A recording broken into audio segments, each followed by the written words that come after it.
There are two types of abortion available: surgical and medical.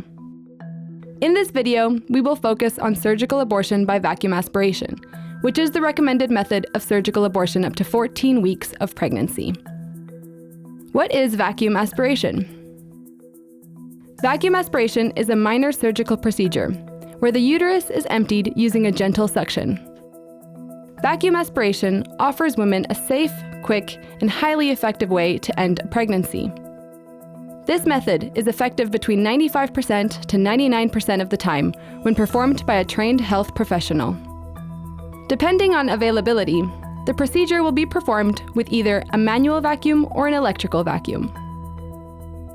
What to expect from a surgical abortion? A vacuum aspiration involves a cannula, a thin tube being inserted through the vagina and cervix into the uterus, where a gentle vacuum is created to empty the contents of the uterus. Some minor pain and discomfort can be expected during the procedure, and pain management should be provided. For some people, taking ibuprofen will be sufficient, while others will choose to have a local anesthetic or mild sedation, though this is not always required. The whole process should take between 5 to 10 minutes to complete. It is advisable to rest for 30 to 40 minutes after the procedure has taken place. If you have been given a local or general anesthetic, it is advisable that you have someone accompany you home and to remain with you until the anesthetic has worn off. What happens next?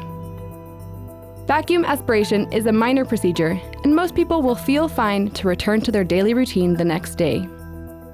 It is normal to experience some irregular bleeding or spotting for a few weeks following the procedure. During the first week, avoid inserting tampons or menstrual cups and use only pads. Cramps similar to menstrual cramps can be expected, which may last several hours and possibly for a few days following the procedure.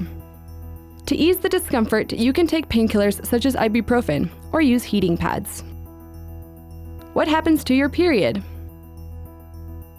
Your period should return within 4 to 6 weeks of your abortion. If 8 weeks pass and you still haven't had a period, contact your local healthcare provider to make sure your abortion is complete. How soon can you have sex after an abortion? Sex can be resumed as soon as you feel ready, but it is advisable to wait until the bleeding stops. Pregnancy can happen soon after an abortion, so it is advisable to talk to a health provider about the right contraception for you.